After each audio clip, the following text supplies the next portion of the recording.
Grabe, ang dami nating inquiry lately regarding sa swimming pool leak. And most of them, wala pang 1 year. Ang masakit pa, iniwan pa ng kontraktor. Tara, pag-usapan natin to.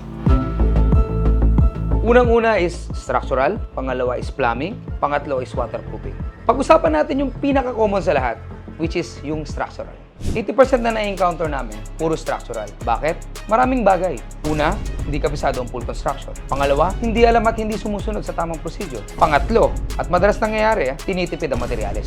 Hindi po yan easy fix ha. Major issue po yan. At napakagastos po yan. Structural po ito. So, isa po ito sa pinaka-importante sa pool. Pag ito sablay, kahit anong waterproof mo, kahit anong repair mo, maglilik pa rin po yan. Pag nakakita kayo ng dalawang CHP na magkatabi, tapos bubuhusan sa gitna, umpisa po ng problema yan. Medyo mag-isip-isip na po kayo. At pag nakakita naman po kayo ng CHP, tapos pinalitadahan lang, sobrang kabahan na po kayo dahil sigurado, problema po dala niyan. Tandaan nyo po sa swimming pool po, mahirap pong itago ang palpak na trabaho. Common pong palusot ng kontraktor dyan, evaporation. Malaki pong kalokohan yun. Huwag po tayong magpapauto sa ganon.